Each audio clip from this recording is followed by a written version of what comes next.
আজকে আমি বরবটি আর আলু ভাজা করব। বরবটিগুলো আমি আগে কেটে নেব।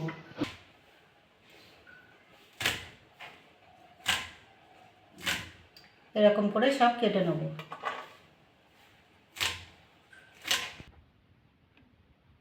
সব বরবটিগুলো আমার কাট হয়ে গেছে, আমি এবার আলুগুলো কেটে নেব। আলুটা খোসা ছাড়ানো হয়ে গেছে, আমি এবার কেটে নেব।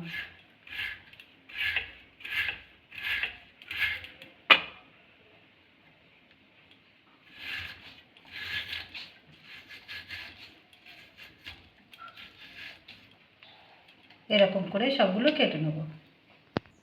সব আলুগুলো কাটা হয়ে গেছে, আমি এবার ধুয়ে নেব। সবগুলো ধুয়ে নিয়েছি, আমি এবার গ্যাসটা জ্বেলে নেব।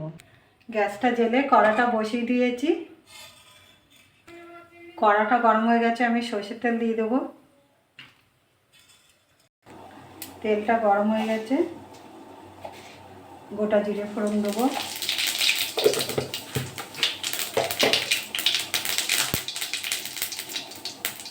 জিরেটা হয়ে গেছে, কাঁচা লঙ্কা আর পেঁয়াজ দিয়ে দেবো।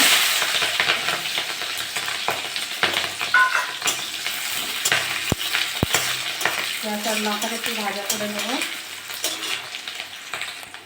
পেঁয়াজ আর লঙ্কা ভাজা ভাজা হয়ে গেছে, আমি এবার এগুলো দিয়ে দেবো।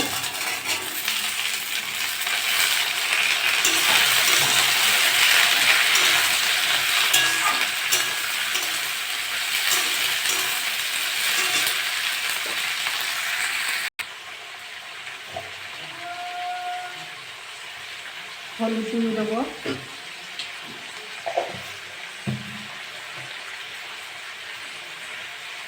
লবণ দিয়ে দেবো।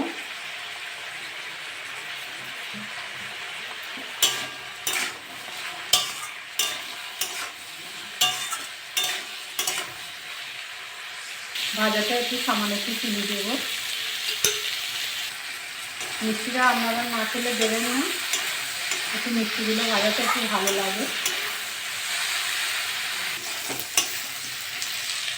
ভাজাটা আমার হয়ে গেছে, আমি এবার নামিয়ে নেব। এরকম করে বাড়িতে করে খাবেন। খেয়ে ভালো লাগলে আমার চ্যানেলটাকে লাইক করবেন, শেয়ার করবেন, কমেন্ট করবেন, সাবস্ক্রাইব করবেন। ধন্যবাদ।